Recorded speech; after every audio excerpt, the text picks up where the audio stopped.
relating to public meetings being held via video or teleconferencing. Our participants are invited to join me in reciting the Pledge of Allegiance.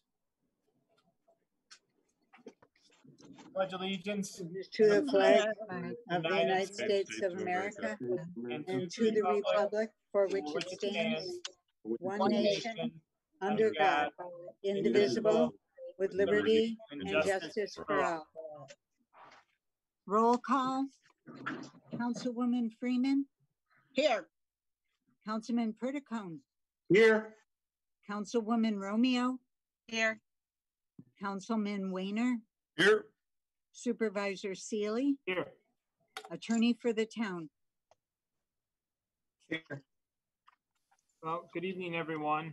Thanks for joining, and thanks for Nate Stone and our staff for putting this together. I'm just going to not name other towns, but I've seen other municipalities do this, and I think we put a lot more care into it and try to make it as much like a regular in-person physical town board meeting as possible. So thanks to Nate and Maria and Barb and everyone who puts this together. Before we start, I just have a few remarks to get through, mostly related to our COVID epidemic. So we're now more than 2 months into this, I guess, public health crisis. It's been different here at Town Hall, despite the fact that for the past 2 months, if you've walked into Town Hall, you've seen a shell of our employee base, and the same for recreation, courts, civilian police. We've still been fully functional. We've really proven that employees can serve the public even while working at home. One thing is clear is our budget for 2020 is going to be impacted. There was some news stories about sales tax revenue, and that really is the biggest driver of our budget impact. We receive about $5 million annually in sales tax revenue, and it's certainly going to be down. We probably think between 15 and 25%. For us, it's about $750,000 to $1.25 million. You know, we'll watch this, and I'm grateful to Diana Marsh for providing and working with the county treasurer to provide us some kind of, I guess, facts and numbers of where we are relative to last year. There's a little bit of good news in the sense that the first 2 months, January and February, the sales tax revenue was substantially higher than the year before. And even with a reduction year over year from March, when about more than half the month our economy was shut down, and April, where our entire economy was shut down, and you saw sales tax revenue down about 25%.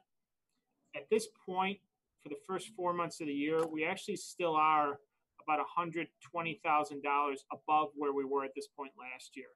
It's 8.5%. Now, as we get through May, that's going to continue to close. We're going to be under that probably by the end of May, if not the end of June, under that where we were. So I think we're going to be down in sales tax. The only question is how much. And of course, our expenses will be adjusted accordingly. I've been working with department heads on coming up with some contingencies to reduce expenditures, adjust our budgets for this year. So just as people are across Irondequoit, we're adjusting our budget as well. It underscores the need really for federal aid to come in the form of local government revenue recovery and state revenue recovery. And hopefully, I know Congressman Morelli has legislation that would do that. Hopefully the Senate heeds that, and the president as well. And for reopening of town facilities, this week, town staff began coming back to work in larger numbers. We're still not back to full capacity, nor will we be for some time. What we've concluded is if employees can do the work at home, we will let them stay home. A lot of employees still have childcare issues related to COVID. Either their kids aren't in school or they can't get daycare. So we're letting them do their work from home. We plan on opening to the public next week, May 26th, within certain guidelines. We're still going to encourage residents to conduct business online and via the telephone. We've been doing that successfully, and no reason why that can't continue over the next few months. And we'll have some social distancing, public health guidelines, you know, the simplest being visitors must wear masks, which we have plenty available. and sign in upon entering. It's going to be controlled access. We will have personnel in the lobby, at least at Town Hall. No in-person tax payments. That's a county order. Those tax payments for people who still need to make them can be made via mail or using the drop box at IPD. Our assessor's office will not be doing in-person grievances. Those assessment grievances will be held remotely via video conference. And Amy's been working very hard on that. The tentative roll just did come out May 15th. And grievance day is, Amy, the 11th, the 10th of June? She's probably on mute, so. The 10th. The 10th, thank you. June 10th. Thank you, Amy.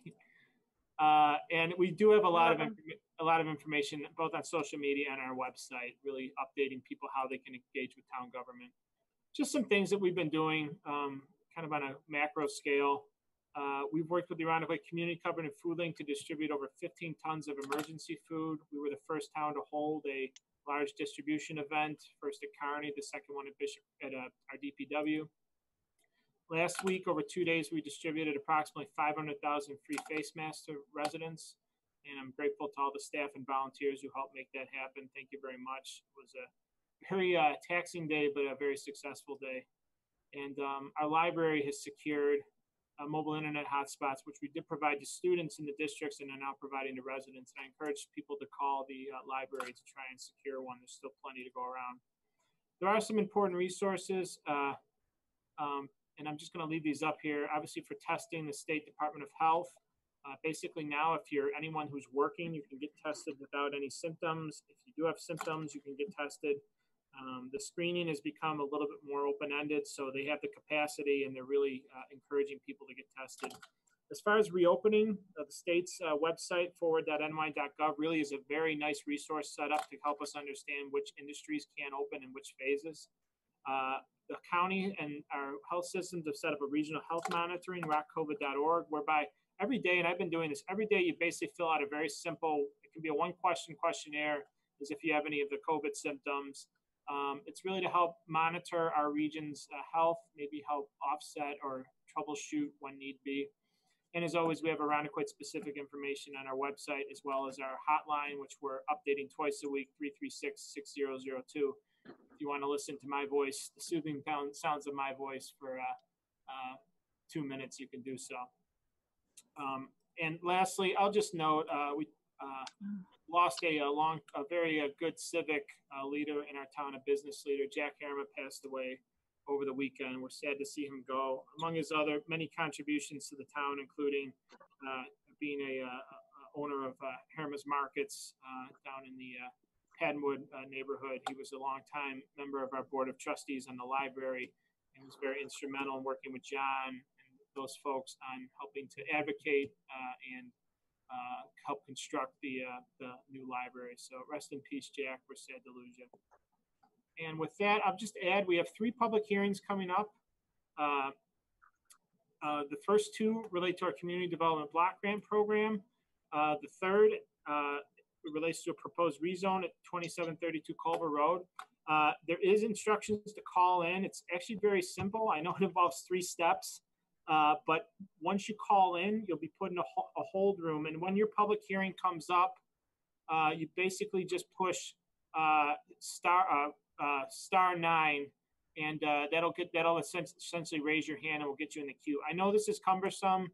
And again, I'm proud because a lot of other towns aren't really going this extra measure to help people participate in these public hearings. They've just stopped doing public hearings. It's been successful with our planning zoning board. We're going to do it tonight. I've asked Nate to kind of remind people of that, those instructions, but I'll bring this up again when we start our public hearings. And that's all I have for the time being. Madam Clerk, we can now move on to public input. Public input, I did not receive any email public input. That's the only method we're taking it from the general public. I did not receive any emails to supervisor@irondequoit.org. So we can now move on to the financial report. I'll ask Comptroller Diana Marsh to provide that for us. Thank you. The 2020 financial results for the town as of April 30th. The total expenditures, actual as well as encumbered, are $13,235,000 or 35.9% of budget. which is higher than the 33.3% of the year that has elapsed. The breakdown is actual expenses, $10,139,000, and encumbered expenses, $3,096,000.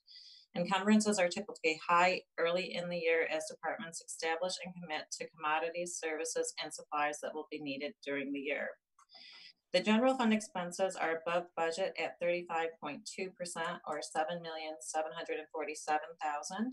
The breakdown is actual expenditures, $6,340,000, and encumbrances, $1,406,000. In aggregate, the expenses on the highway fund are $2,005,000 or 36.7% of budget, above the 33.3% of the year that has elapsed. Encumbrances account for $722,000 or 13.2% and include fuel, salt, and equipment parts. Library expenditures are higher than budget at $1,032,000 or 38.1%. Sewer fund expenses are 34.1% of budget, equating to $1,429,000. The expenses in the stormwater drainage total $607,000, 48.4% of budget. Actual expenses are $137,000, 10.9%, while encumbrances account for 37.5%. Included in the encumbered amount is a Vector truck costing approximately $386,000 carried over from the prior year. A grant was awarded to the town to partially offset this cost of $281,500. The general fund revenue received is $11,966,000 or 55.1% of budget. At the end of April, the town has received $11,185,000 of real estate tax, 100% of budget, and 60.3% of payment in lieu of tax revenue has been received. Regarding the town, $24,023,000 or 66.6% of revenue and appropriated fund balance has been received to date. Approximately $17.5 million of that amount is real estate tax and special district assessments. At month end, the library has received $2,541,000 or 94% of its budgeted revenue. The highway fund has received 76.9% or $4,179,000. Sewer fund has received 97.7% or $4,038,000 of its budget, and 100% of the stormwater drainage receipts have been received at $839,000. This concludes the financial report for the month of April 2020. Thank you. Thank you, Diana. Any questions or comments for the comptroller? Hearing none, I'll take a motion to accept the financial report. Move. In a second. Second. All those in favor say aye. Aye. Aye. Thank you. The report is accepted. Madam Clerk, approval of minutes. Approval of minutes, April 14th, 2020 workshop meeting. Motion. Moved. In a second. Second. Questions, comments, last minute revisions? Hearing none. All those in favor say aye. Aye. Aye. Aye. Opposed? Minutes are approved. April 21st, 2020. Is that Romeo, Regular John? town board meeting. I'll take a motion from John or Romeo. Comptroller Critical makes the motion in a second. Second. Thank you. Any questions, comments, last minute revisions? Hearing none, all those in favor say aye. Aye. Opposed? The minutes are approved. Okay, Madam Clerk, we can now go on to items for board action under Appointments. Item number 3, approving the permanent appointment of an assessment clerk. Motion. Moved. In a second. Second. Thank you. Jason, explanation, please. Then Amy can follow up with anything she wants to. Thank you. This first resolution is for Carrie Burdick. I do know that Carrie's out there watching tonight. Hello, Carrie. So Carrie was appointed assessment clerk provisionally in September 2018. She took the assessment clerk civil service exam. She did pass it. She's reachable. And so this resolution just changes her status from provisional to permanent. Amy, anything to add?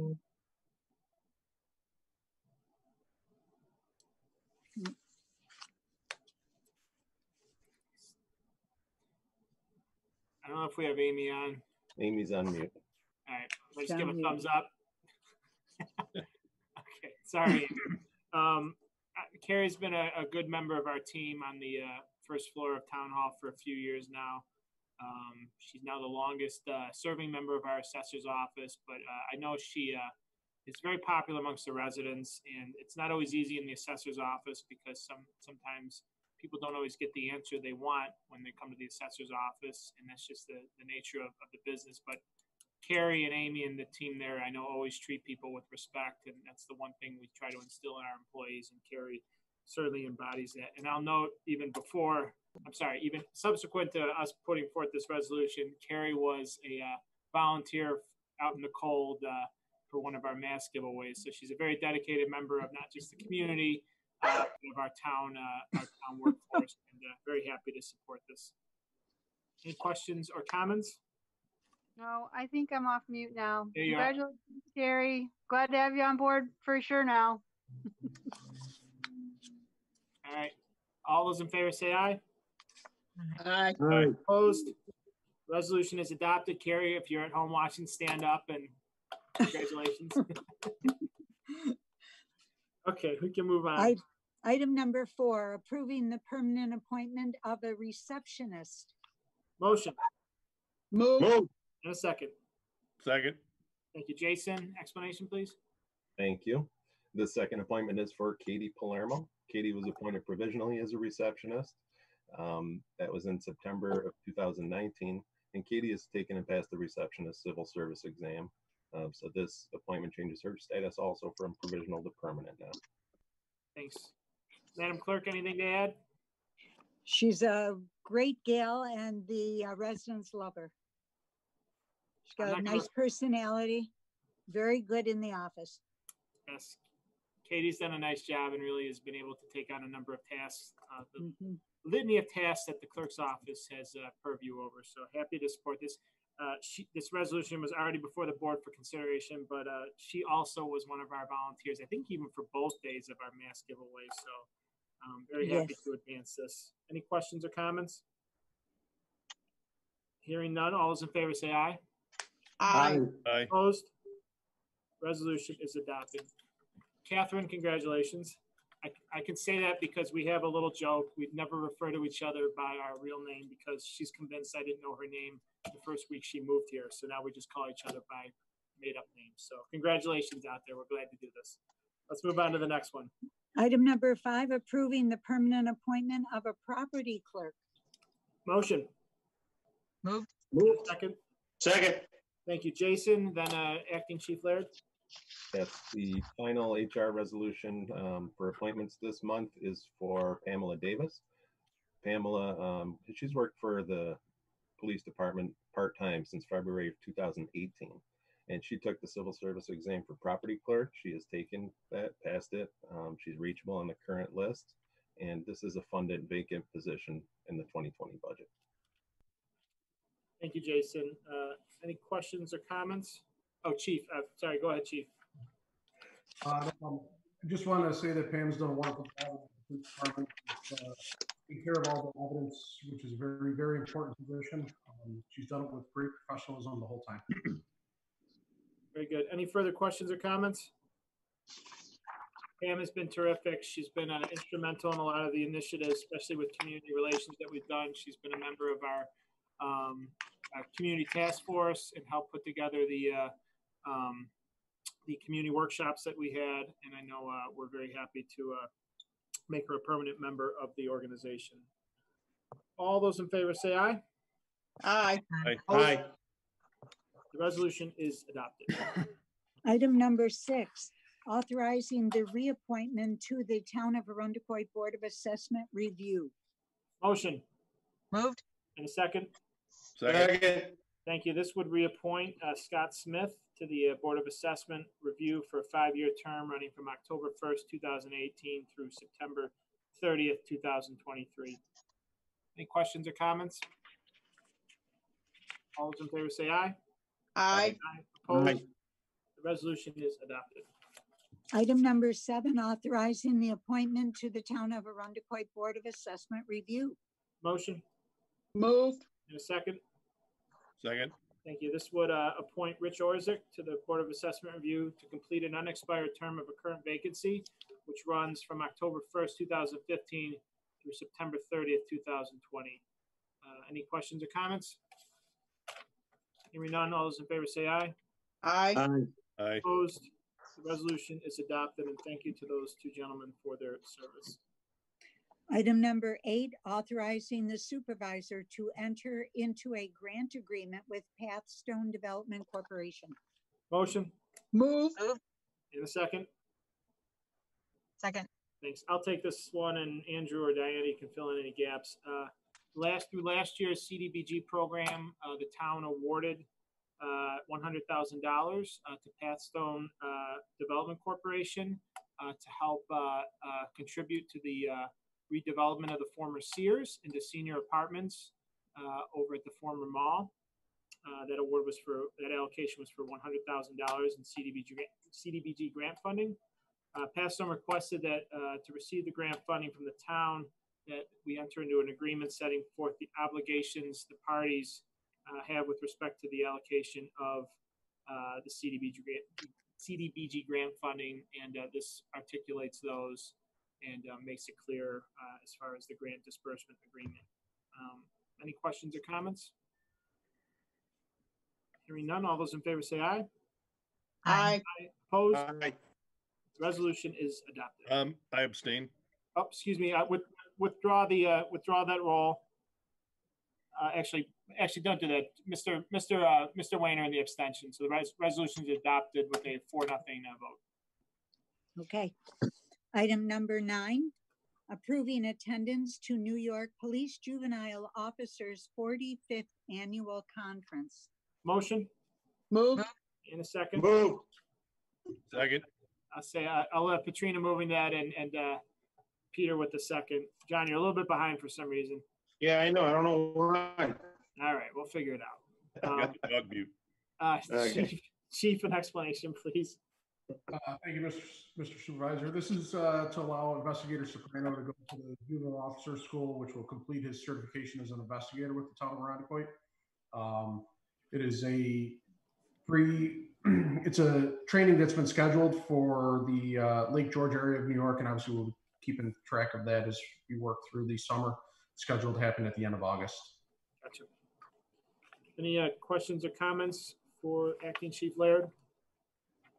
Hearing none, all those in favor say aye. Aye. Aye. Opposed?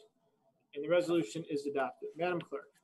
Item number 10, awarding bid for 2020 drainage improvements. Motion. Moved. Shy. Second. A second. Second. Thank you. Mr. Kiley, Commissioner Kiley, explanation, please. Thank you, Mr. Supervisor. The resolution before the board this evening would award the installation of over 2,000 lineal feet of storm mains on Catalpa and Hoover to the lowest responsible bidder, being Ironwood Heavy Highway. The engineer's estimate for this project was $635,000. Ironwood Heavy Highway has a lowest responsible bid of $426,468.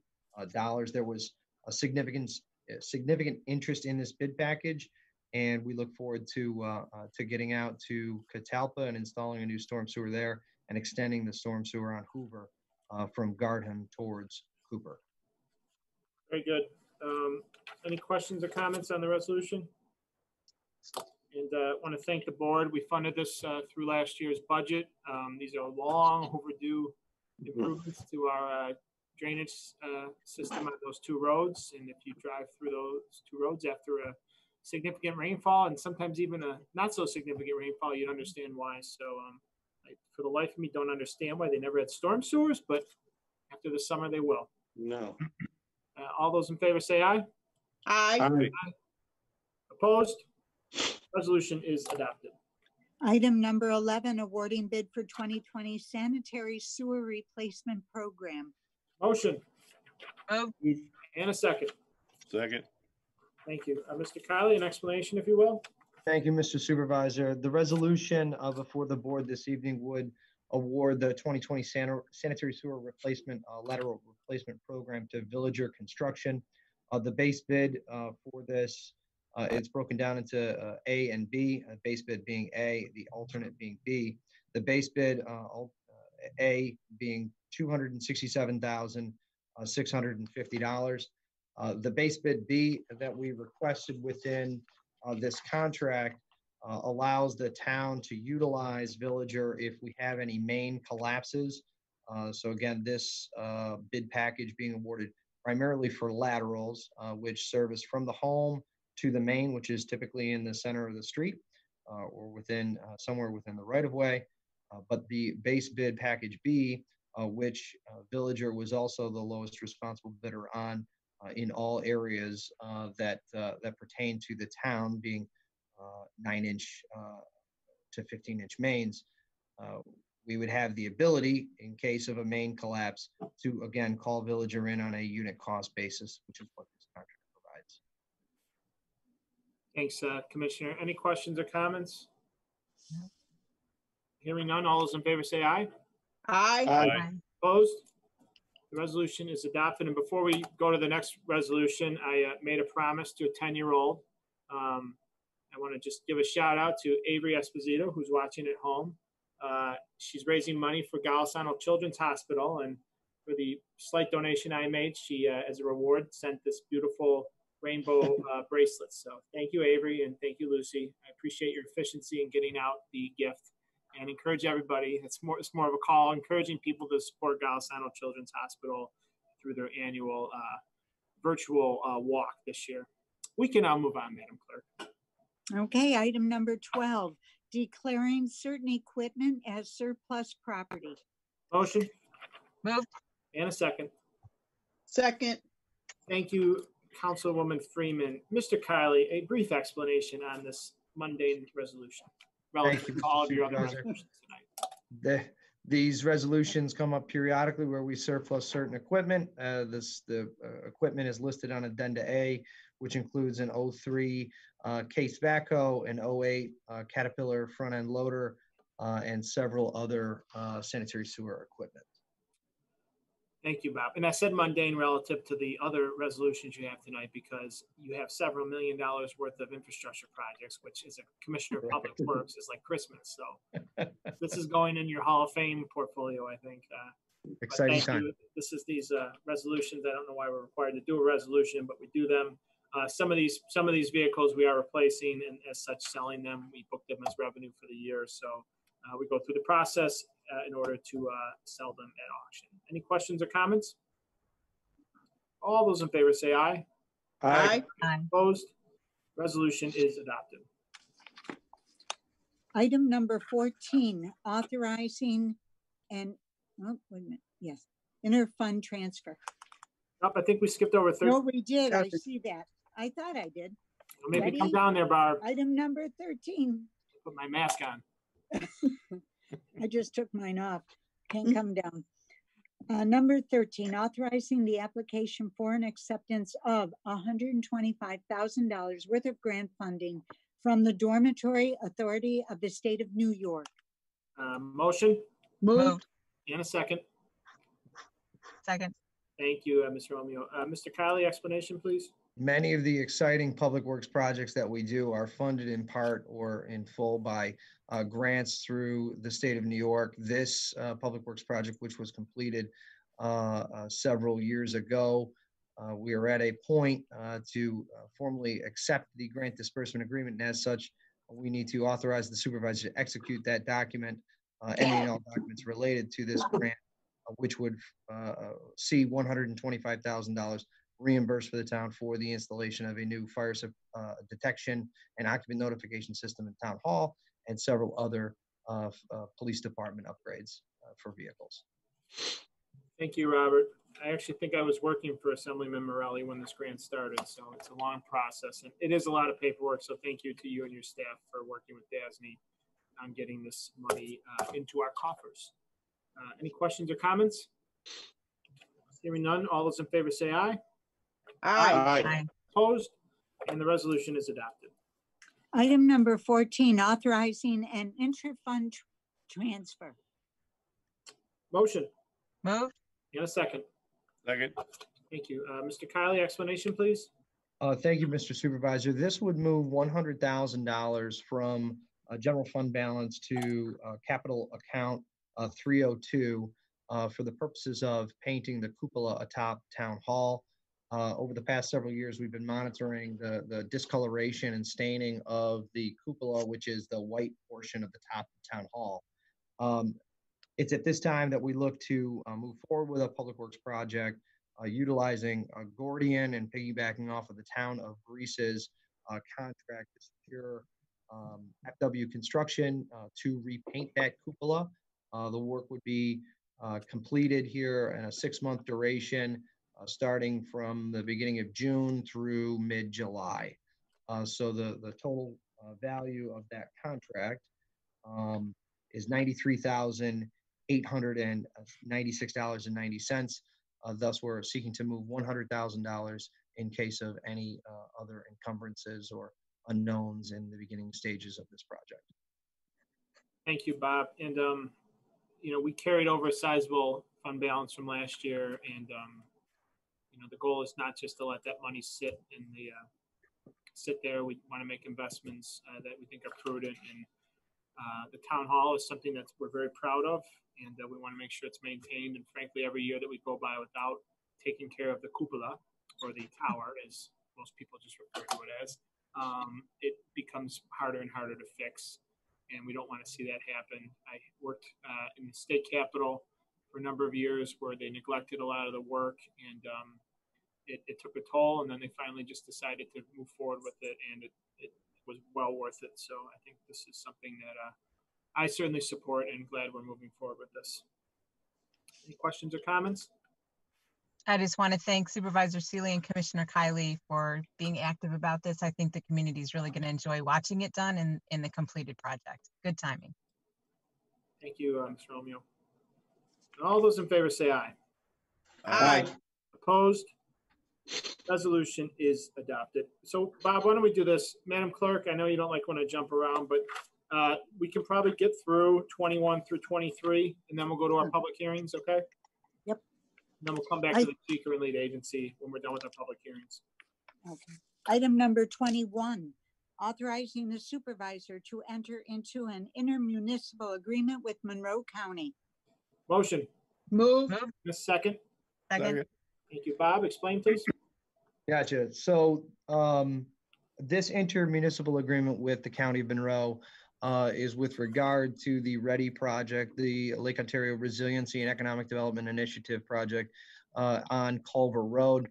This would see the installation of a small pump station, in essence, and several valves to ensure that surcharge during high water events does not back up into and onto private property, specifically Bill Gray's and Don's Original, and onto the roadway itself.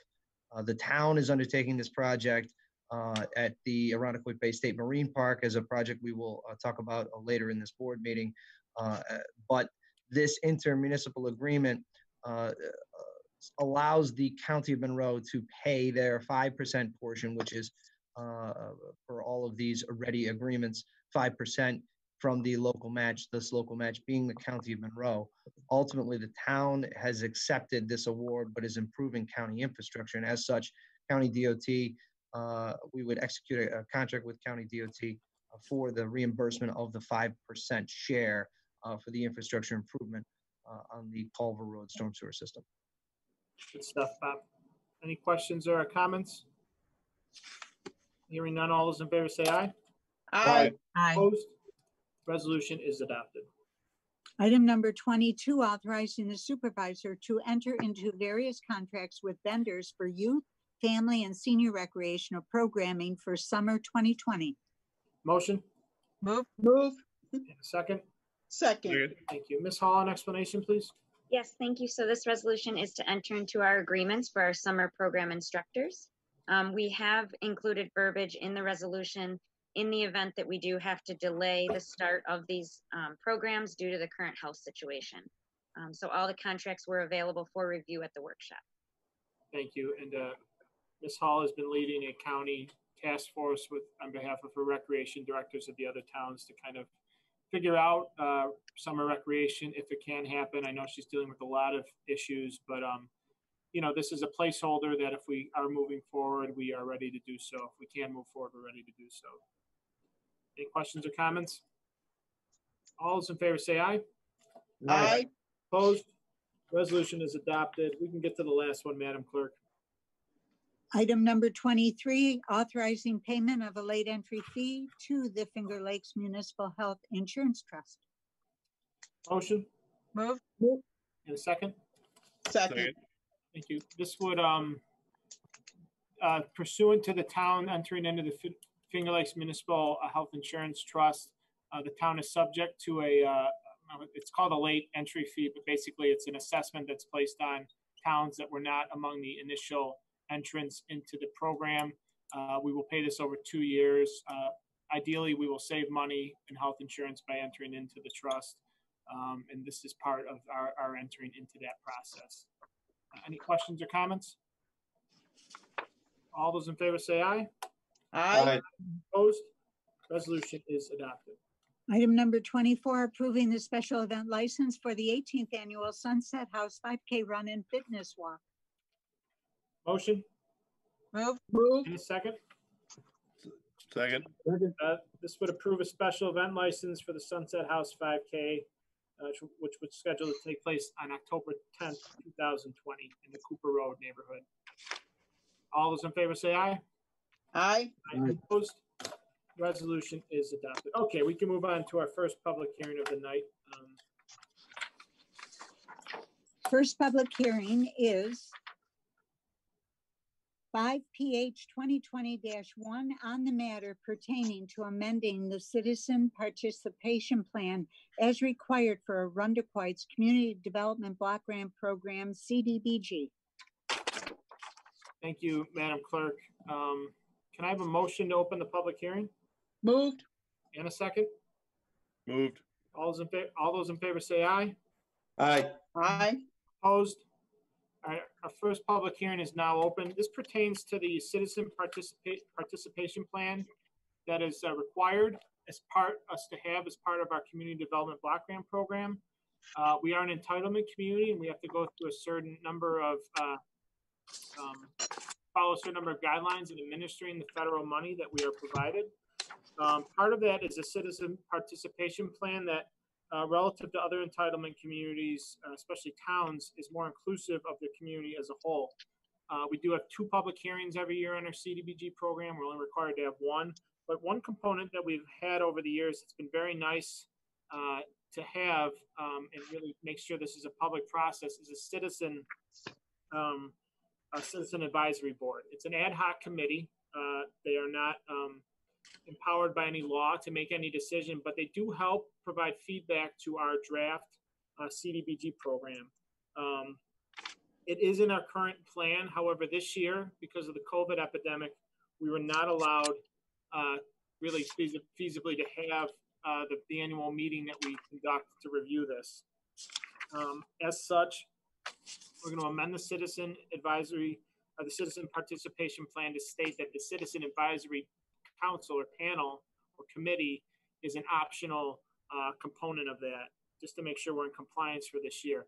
I fully intend to bring it back next year and to continue to use it as something that provides citizen feedback to our very thoughtful and impactful CDBG program. With that, I think we have a few members of the public called in. If you are looking to comment on this public hearing relative to the Community Development Block Grant Program, Citizen Participation Plan, just going to ask that you raise your hand. And further, Supervisor, if people are joined via Zoom as a Zoom link through the app, then there is a way that you can indicate you'd like to raise your hand or request to be unmuted. So right now we've got one person who appears to be joined as an attendee that is not one of the applicants or a representative that we were expecting. So I'll just ask that person if they're interested in speaking, they would indicate on Zoom. This is the CDBG hearing, Carrie, so we're not, so if the person wants to comment on the community development block grant, they need to raise their hand. We'll just give it a minute. This is public hearings in the world of COVID. Carrie, has that person raised their hand? Okay. No. With that, I will take a motion to close public hearing. Moved. And a second. Second. All those in favor say aye. Aye. Opposed? The hearing is now closed. Madam Clerk, we can now call up item for board action 5PH-1A. Pertaining to amending the citizen participation plan as required for Arundecoit's Community Development Block Grant Program. Motion. Moved. In a second. Second. Thank you. This, as I described at the onset of the public hearing, which was just held, this would amend our citizen participation plan to provide that our citizen advisory committee, which is an ad hoc committee, is an optional component of our participation plan, something that is necessary due to our inability to have that meeting this year because of the COVID-19 epidemic. Any questions or comments? Hearing none, all those in favor say aye. Aye. Aye. Opposed? Resolution is adopted. Public hearing number 2, pertaining to the adoption of the Arundecoit 2020 Community Development Block Grant Program. Take a motion to open public hearing. Moved. In a second. Second. All those in favor say aye. Aye. Aye. Aye. Opposed? All right, public hearing is now open. I'm gonna walk us through our 2020-2021 CDBG program. First, I want to acknowledge the work of our consultant, Barb Johnson from Labella, who counsels us, and I know she's listening in and is gonna text me or email me if I get anything wrong here, but also Diana Marsh and all our department heads too, particularly Carrie Ivers, Katrina Hall, and Bob Kiley, who helped put together the town's component of this. The town is provided, because we are an entitlement community of over 50,000 people, a Class A town. We are provided an annual block grant from the federal government, the Community Development Block Grant Program. This year, that block grant totals $916,725. That money is invaluable to the town. It has been used to repair our infrastructure. It has been used to provide vital services to seniors, to low-income individuals looking to make improvements to their homes, to people who are threatened by the foreclosure crisis. Frankly, I can't envision it going away. And I'll just say quickly, if you're listening in and haven't filled out your census online, please do so, because we need to stay above 50,000 residents in order to be guaranteed to continue to receive this annual money. We do not want to see this go away. And we are really probably closer than any town in New York State to seeing it go away. So that's something we don't want to happen, and we'll continue to ramp up our census efforts. But the 2020-2021 program, it is put together by soliciting applications. We solicit applications both from department heads that are town sponsored, as well as applications from human service agencies throughout the county that help provide vital services to our residents. This year's program has one new component to it, which I'll get to it. It also saw some line items from last year's program disappear because they were one-time capital expenditures. Our home improvement program, which is spearheaded by our Department of Community Development, Carrie Ivers and her staff, that provides grants to individuals beneath a certain low moderate income threshold to make construction improvements to their home modifications. And we fund hundreds of projects a year, and that funding is increasing a little bit. We still have some reserves from previous years, so we actually have more in the bank for the HIP program, as we call it. Comprehensive housing counseling is something that the Housing Council and Pathstone administer. This we saw a great need for over the past several years. We've seen the foreclosure process, I don't want to say die down, but it become more manageable. However, with the onset of COVID, this is going to become more and more important. What this does is this really engages people who are in the early part of foreclosure.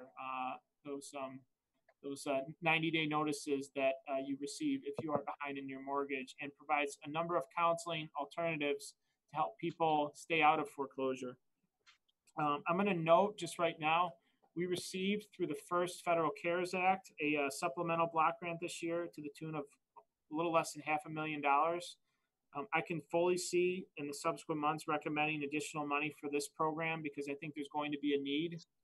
I fear, just knowing what the recession of 2009 brought, we're going to see, I just fear another foreclosure crisis. This pending recession wasn't brought about by the housing market, but it's only ideal that we're going to see a need for this.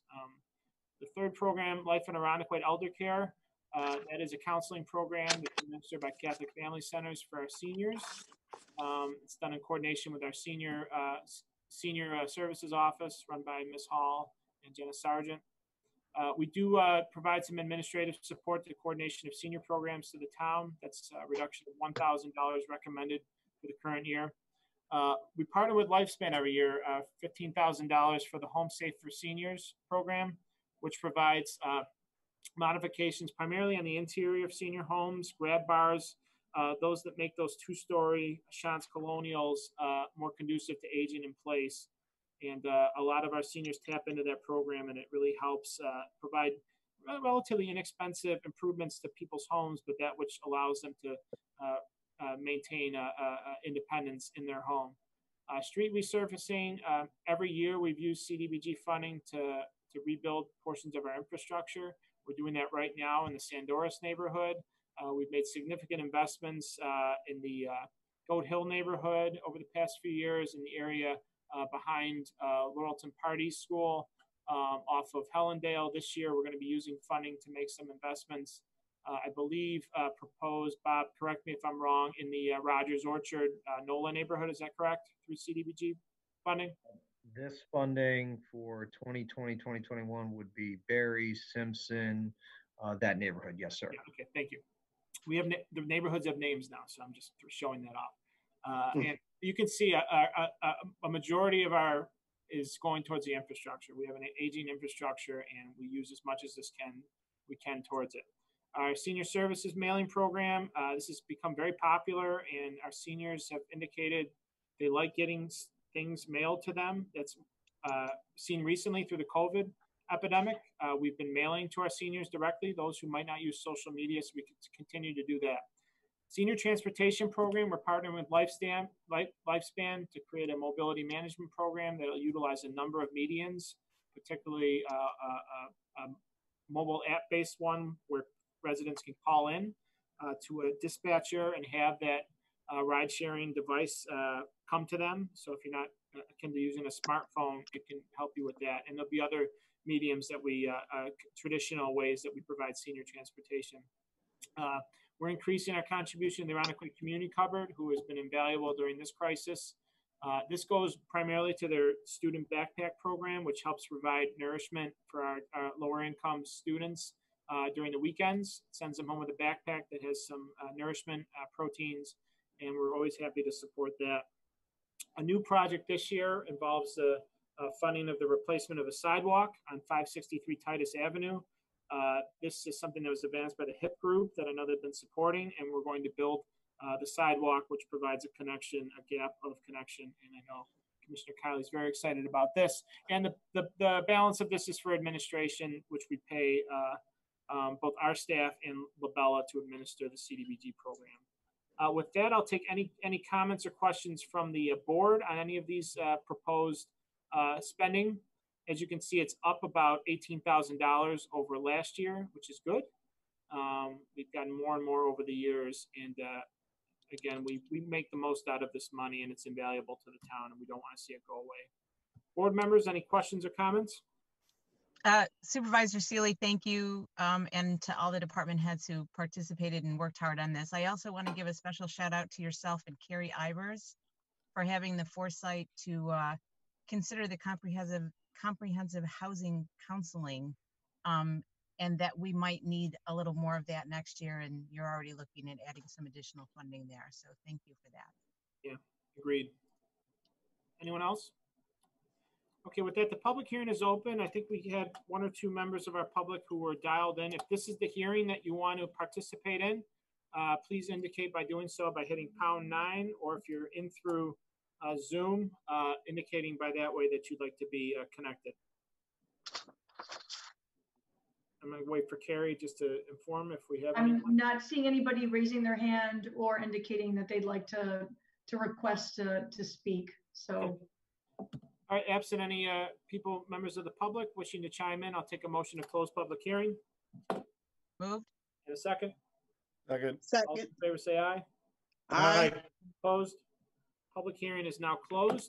I will now, Madam Clerk, we now take up resolution number 2A. Authorizing the adoption of the Arundecoy 2020 Community Development Block Grant Program. Motion? Move. Second?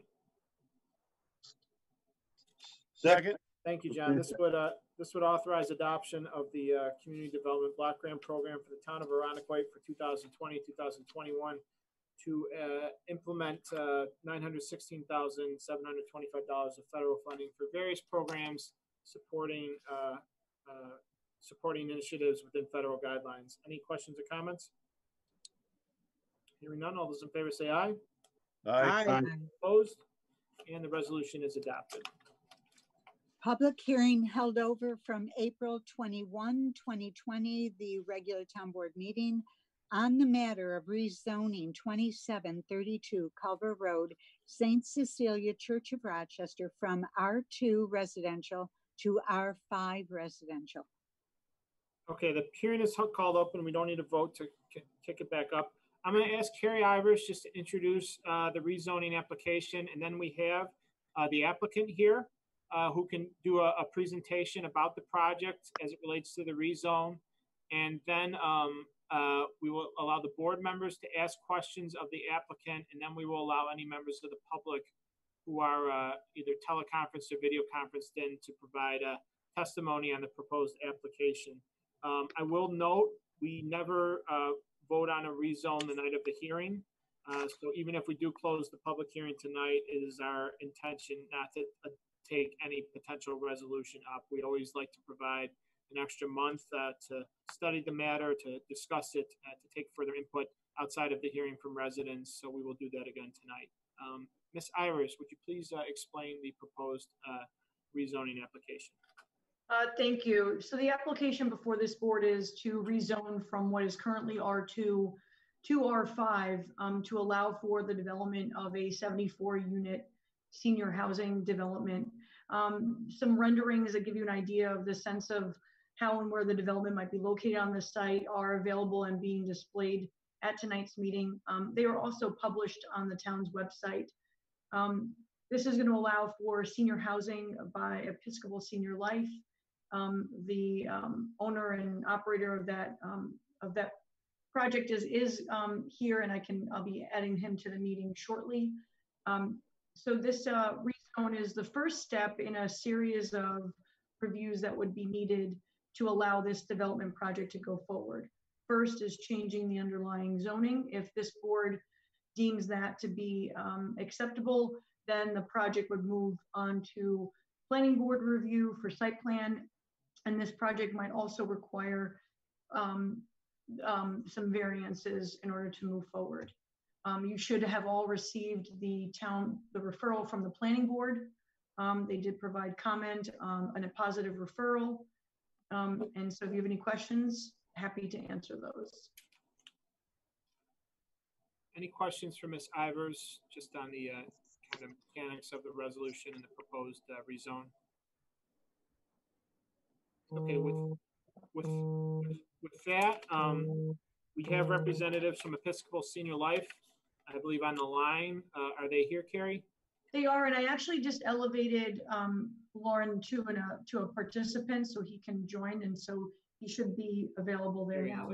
I see him up there. He's muted. Lauren Ranaletta, who I believe is the CEO of Episcopal Senior Life. I see him there. He is muted. I'll let him just get situated. Hey there, Lauren. I can hear you. Can you hear me? Yes, we can. How are you, sir? Can you see me? We cannot, which is a shame because you're a handsome fellow, but We see your name. Yeah, we see your name. We know your voice. You have a very distinctive voice. Thank you for that, Mr. Seeley. Thanks, Lauren. I know you gave an overview of the project, I believe, at our April workshop meeting. We're now at our public hearing, and I wanted just while we're at our regular time and during the hearing, just to provide kind of a similar overview, and then allow the board to ask any questions of the proposed application. Okay, happy to do that.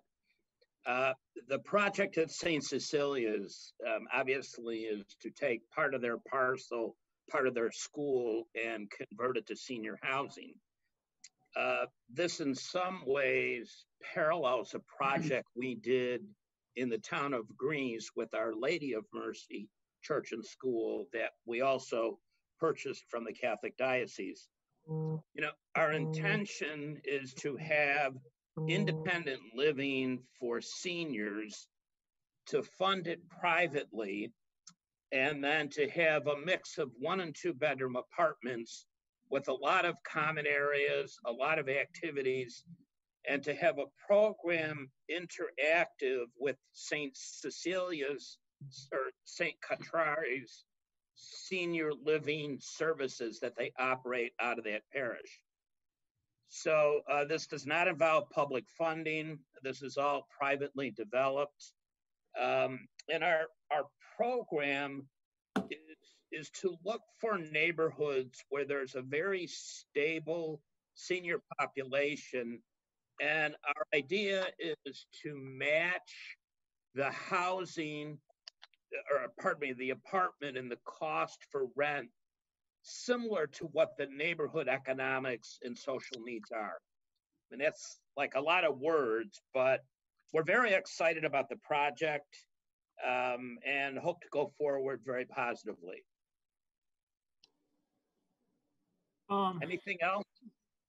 Yeah, so just a few questions I have, and then I'll yield to the board members. The intent is to keep at least a portion of the school erect, is that correct? That is correct. And that's the part along Brower Road? Yes. And I'm trying to get situated here, and I don't know if I'm looking at south. Would the egress be off of both Culver? It would tap into the existing egress off Culver, and then is there any new curb cuts here, or is it all just existing curb cuts? I think it's all existing curb cuts. There's already a rear entrance off of Brower, which would loop around the east side of the building, headed south. And then the Culver Road entrances are pretty much the way they are, but we're trying to clean up that front landscape. I think there might be 3 entrances off of Culver, and we're moving that down to 2. I don't know if that is on the phone, if he could answer that or not. No, I think I see that in the rendering. So okay. And the board members have the site plan as well. Board members, any questions for the applicant? No. No? John, you good? No, I'm good. Okay. So thank you, Lauren, and we appreciate you availing yourself. We do have one member of our community who I think is signed into the meeting via Zoom, the webinar. And I know it's a little complicated. If that person, and I won't say his name, but if he wants to participate at this time and provide testimony, he can raise his hand using the Zoom app. I just want to make sure we're if somebody wants to provide a testimony to the board, we're allowing them to do so. And actually, forgive the interruption, but we have a second person also that's joined the meeting as an attendee via the Zoom app. So if either of the folks who are in the meeting now listening via Zoom or signed in via Zoom are interested, now would be the time. There is a way to request to speak or request to be unmuted through the Zoom app. And if there are any on via phone, Carrie? No, there are only phone attendees. Our phone attendees are folks who, oh, I do have a raised hand, so I'm gonna unmute our speaker for the public hearing. And the phone-in folks are folks that we have that are speaking to the Commissioner of Public Works resolution. So we have a member of the public who's asked to speak on the proposed matter. If you can hear me, this is Supervisor Celia. I'll just ask that you say your name and your address, and then the floor is yours. I apologize. This is not the perfect way to do this, but it does provide for testimony as required by law. So the floor is yours. This is Ed Perrone from Perrone Engineering, representing Episcopal. And if I could, Mr. Supervisor, add a couple of comments that Lauren has already addressed. You absolutely. We would also like to include that in the comprehensive plan, this particular project we feel fits very well with what was stated in the comprehensive plan. Specifically, one section talks about the town's model for lifetime senior living is a need for the town to go forward. It also talks about the enhanced opportunities for senior living. Further, it also mentions in the comp plan relative to sustainable locations for housing and projects that are underutilized properties that could be used for better use.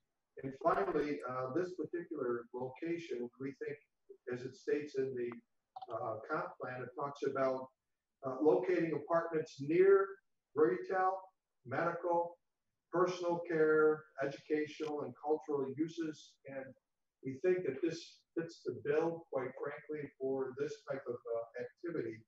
So I just wanted to add that more testimony for this particular application, so that the board has we thought hard and long about this to make sure that it fits into what the comp plan was intending for. So I have Scott Fisk with me, the architect, and if you all have some questions that you'd like to ask us, we'd be more than happy to help you. Sure. Board members, you're welcome to ask questions of the witness. I know they're related to the project, but if there's anything they can clarify that Lauren perhaps cannot. Dave, I have a question. This is Patrina. Can you tell us what the projected rental cost will be for each unit? So, and if that include anything? Patrina? Like utilities? Yes. I'm just going to actually request that they not answer that question because it's not really in our purview for a rezone to request that. I believe they've said it was going to be market rate, but really our preference is not to ask. That's not really germane to our decision. So no problem. We want to have that on record for the public hearing.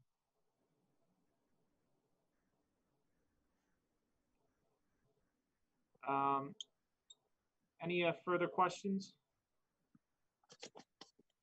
Okay, we did have, and if Carrie, has anyone else raised their hand virtually? I don't see any of the raised hands. I'll wait one more second to make sure that doesn't change. While we're waiting, okay, so before we close, I just note that the board did get another testimony via a letter from a Steve Tortoretti of Angelus Drive, asking us to not approve the proposed rezoning, primarily citing traffic concerns. So that was disseminated to our board members earlier, and we thank the resident for that. With that, I will ask that I will now ask for a motion to close public hearing. So move. And a second? Second. All those in favor say aye. Aye. Aye. Opposed? The hearing is now closed. Okay, so we've closed the hearing. We're not going to take up any item for board action. Mr. Kiley has been very attentive, and I'm going to actually got to stop sharing. Oh, there one is. Okay, so we're now going to proceed back to our body of work under the agenda. We can move to item for board action number 15. Madam Clerk, please. Appointing town board as lead agency to the Arundequoit Bay State Marine Park and Culver Road Storm Sewer Project. Motion. Move. And a second? Second. Second. Thank you. Mr. Kiley, why don't you, as we discussed earlier, why don't you talk about the process of lead agency for all three projects? That way we don't have to keep going back to the each procedural thing. We'll take up each item, we'll take up each resolution, but you can explain all three lead agency ones right now. Very good. Thank you, Supervisor Seeley. So there are 6 resolutions that are going to be before the board. 3 of them, as Supervisor Seeley just articulated, are the designation of the town board as lead agency for seeker purposes, seeker state environmental quality review. These 3 projects, the Irondequoit Bay State Marine Park and Culver Road project, the reconstruction of the Bay Village pump station, and the extension of a sanitary sewer on Bayshore Boulevard are all projects that are funded through the New York State READY program, READY Resiliency and Economic Development Initiative, in response to the 2017 and 2019 flooding. So for lead agency designation, as this board recalls, in April, at the April workshop, the town board declared its intent to be lead agent for seeker purposes. That intent was given to all of the other agencies which may have an interest. They have 30 days to provide written response stating that they want to be the lead agent. If they do not, the town board is lead agent. And so this resolution codifies that the town board is lead agency for seeker purposes for the aforementioned 3 READY projects. And so this first resolution is lead agency status for the Irondequoit Bay State Marine Park and Culver Road Storm Sewer project. Thanks, Bob. As Bob said, this resolution item for board action number 15 relates to the town board being appointed as lead agency for the Irondequoit Bay State Marine Park and Culver Road Storm Sewer project. Any questions or comments? All those in favor say aye. Aye. Opposed? Resolution is adopted. Item number 16, pursuant to New York State Environmental Quality Review Act regarding the Irondequoit Bay State Marine Park and Culver Road Storm Sewer project. Motion. Moved. In a second. Second. Thank you. Bob, and then we can probably introduce Mr. Manning to this to explain this resolution further. Correct. So the I will give a quick overview of the project at the Irondequoit Bay State Marine Park, and then I'll turn it over to Mike to walk us through the review of the environmental impacts associated with the reconstruction of the boat launch. So for the board and for the general public, the Irondequoit Bay State Marine Park has flooded in 2017 and 2019, forcing it to close. This project was selected by New York State for funding at 95 cents to the dollar, so 95% of this being covered by New York State. This award, packaged with the award of the aforementioned, we had an earlier resolution regarding the Culver Road Storm Sewer. Those 2 projects are being bid together. The Culver Road Storm Sewer project, as we discussed earlier, would see a small pump station be installed and several shunts to stop the surcharge and pump out stormwater during storm events. And the boat launch project would increase the resiliency of the entirety of the boat launch, while also providing several amenities for Irondequoit residents and patrons to this area. We would see transient docking being installed. We would see the raising of the entirety of the parking lot, the launch, if you will, the actual launch and docks being able to sustain both high water and low water elevations, a playground, a shelter, some parking enhancements, a canoe kayak launch, a fishing access point, several amenities down in Seabreeze that I think would be very welcomed by all who certainly visit and patronage the boat launch at that location. So a quick overview of the project, and I'll turn it over to Mike Manning from Ramboll, who is the design engineer for this project, to review any of the environmental impacts associated with this project. Mike, I'll hand it over to you, sir. Okay, thank you, Bob. Can you all hear me okay? We can, Mike. Sure. All right, perfect. Thank you. Beautiful, beautiful. So, yes, thank you for that lead in, Bob. This is a very exciting project.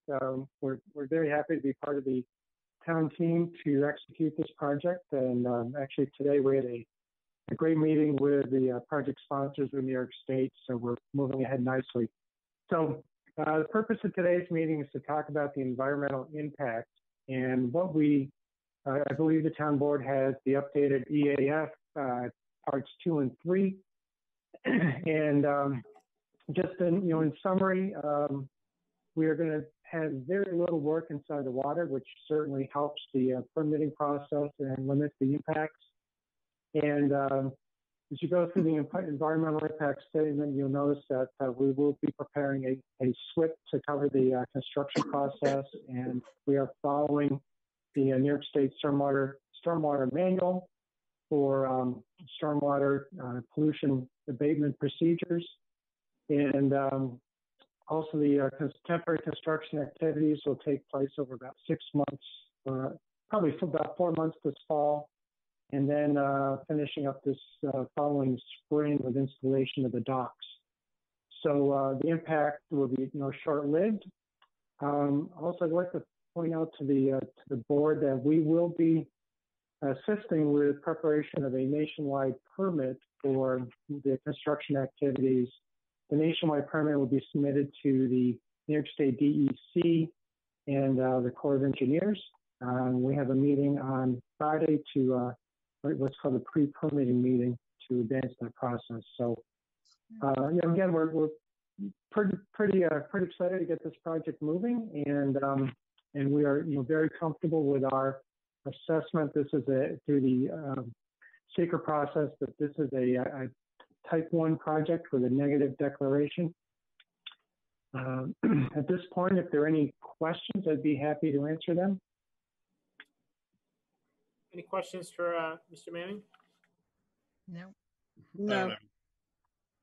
Okay, very good. Well, thank you. With that, no further questions.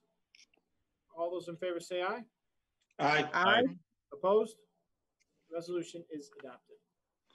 Item number 17, appointing town board as lead agency to the Bay Shore Sewer Extension Project. Motion Moved. and a second. Second. Thank you. As Mr. Kiley previewed, this would appoint the town board lead agency for the Bay Shore Sewer Extension Project as part of the New York State Ready Initiative. Any further questions or comments? All those in favor say aye. Aye. Opposed? Resolution is adopted. Item number 18, pursuant to New York State Environmental Quality Review Act regarding the Bay Shore Sewer Extension Project. Motion Moved. and a second. Second. Thanks. Bob, you can provide a quick explanation, and then I think we have Mike Simon on from Labella to help round it out for you. That is correct. Thank you, Supervisor Sealy. So a quick overview of the project, and I'll hand it over to Mike Simon from Labella to move through some of the quick highlights within the Part 3 secret determination. This project would see an extension of a sanitary sewer, a low-pressure sewer on Bay Shore Boulevard, roughly 2,000 feet, to alleviate some environmental concerns during high water and high periods of water, high flow events, that a lot of the septic systems on Bay Shore Boulevard, those homes, about 30 of them are all on septic systems, which when in flood conditions, of course, malfunction and short circuit, allowing untreated sewage to enter into our area's most critical resource, Ronnequoit Bay and the whole of Lake Ontario. This project would see the extension of a low pressure sewer to capture and convey the wastewater from those 30 homes to the pump station, which we'll talk about in the next seeker determination. But with that, a quick overview of that low pressure sewer, and I will toss it over to Mike to review the environmental impacts associated with this project. Mike? Thank you, Mr. Kiley, town board members. Mike Simon with Labella Associates. We had circulated part one of the seeker form to the involved and interested agency. We did get several responses back from the County Health Department as well as New York DEC. Those comments were more or less involved with the types of permits that we will need in order to move the project ahead.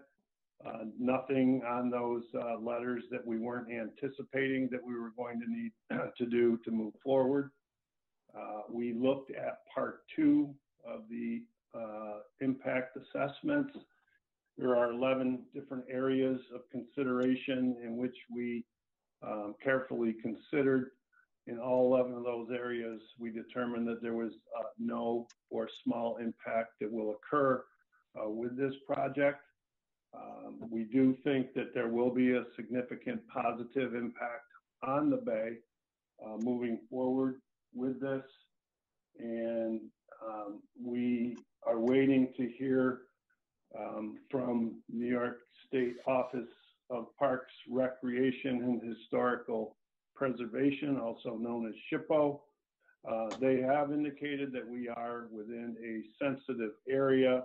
However, due to the previously disturbed areas in which we are going to be working, we will be providing further information to SHPO in the future. Also, with this project, we will be using a technique referred to as directional drilling for as much as we can, which means there will not be surface disturbance. So with that being said, we completed part three, and in our opinion, this project will not have a significant impact on the environment. I can answer any questions.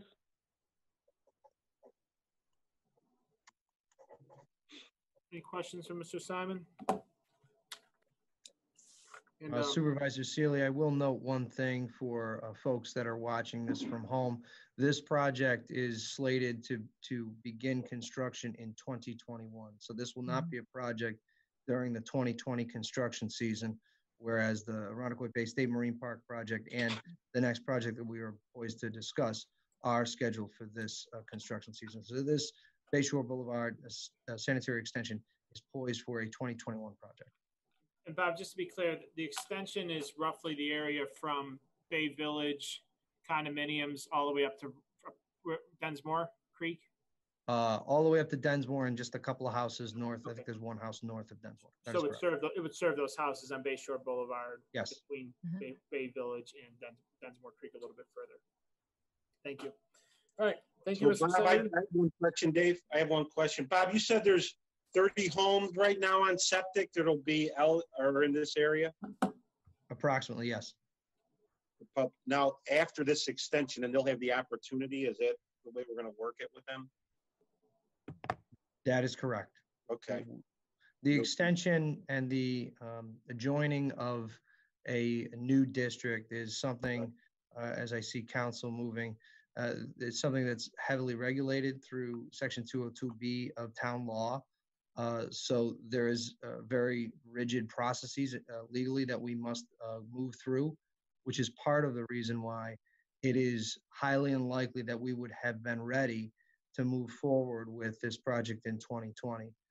So this board may recall what the work we did laying the new sewer at Turtle Rock in response to the original 2017 flood, which was probably, there was a public hearing. It might've been 3 or 4 meetings associated with that extensive interaction at each home with regard to easements. So it may not be as laborious as that, but I will say that there is a very set legal process to have people connect into the district, this new district which we would form. So John, the best thing I can say is we are going to be in touch with each home within the new district to walk everyone through that legal process that's laid out in town law. Okay, very good. That's my next question. Thank you. I'm good. Any further questions on the resolution? No. Okay, thank you. Hearing none, all those in favor say aye. Aye. Aye. Opposed? And the resolution is adopted. Madam Clerk? Item number 19, appointing town board as lead agency to the Bay Village wastewater pump station project. Motion? Moved. And a second? So moved. Questions or comments? All those in favor say aye. Aye. Aye. Opposed? Resolution is adopted. You okay in there, Bob? The lights go out. It's an environmentally friendly building. They go out if you don't move. All right, we got one more resolution. Just Move stick with it, around. okay? Item number 20, pursuant to New York State Environmental Quality Review Act regarding the Bay Village wastewater pump station project. Motion? Moved. In a second. Second. Commissioner Kylie, explanation, please. This is the lead agency determination. Is that Nope. correct? Seeker. No, this is seeker. We already did lead. Thank you. Sorry, the lights turning off on me got me a little bit out of sort here. So this is the last resolution with regard to the seeker determination for the READY projects. This project, for a quick overview, and again, I will turn it over to Mike Simon from Labella Associates to move through the seeker review and part 2 and part 3. But an overview of this project, this pump station, wastewater pump station, is located just south of the Bay Village condominiums. It's known to the department as the Bay Village pump station. All of the units in that condominium discharge and drain towards the pump station. That pump station then takes that wastewater through some transite pipe all the way up to the top of the road and ultimately to Van Leer for treatment.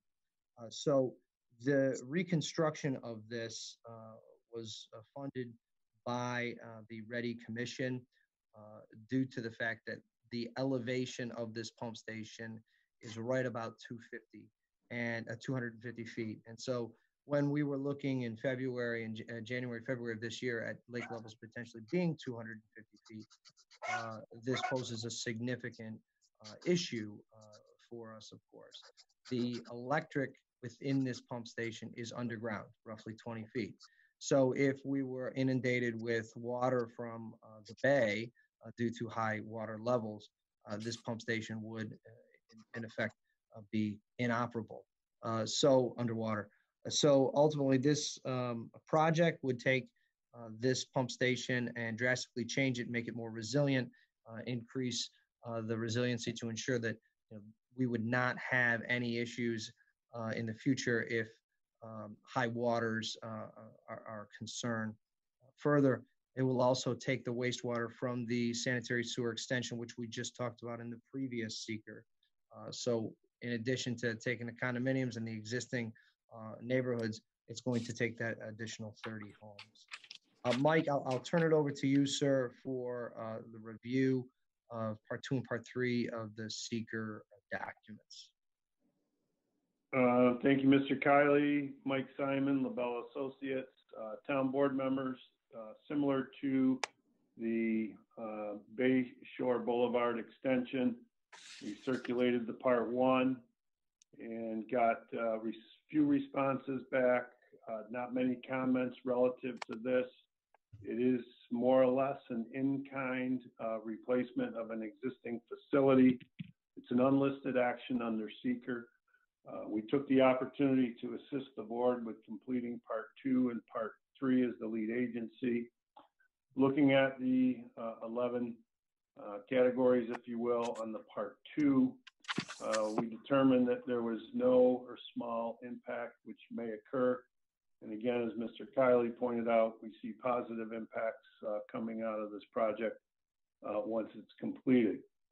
We then went and further completed part 3, the narrative for the seeker, and looking at all the information that was provided in our research, we do not see there will be any adverse environmental impacts to the environment. Again, SHPO has indicated that we would be located in an archaeological sensitive area. Consultation with SHPO is ongoing. We need to get a design further along.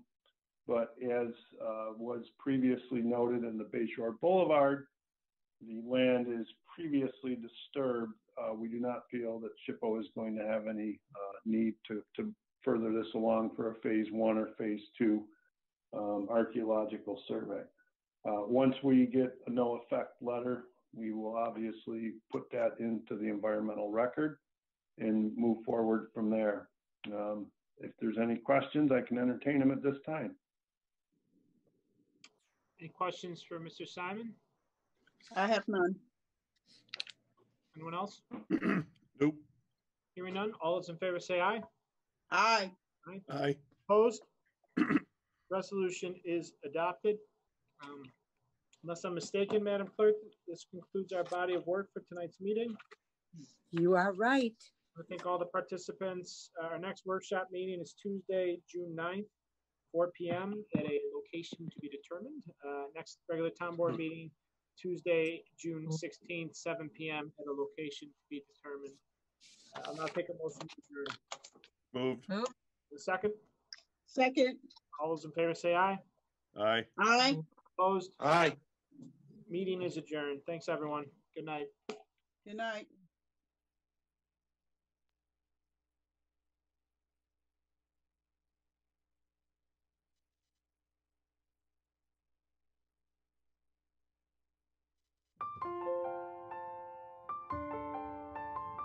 We hope you enjoyed this presentation of the Irondequoit Town Board on ICAT, Government Access.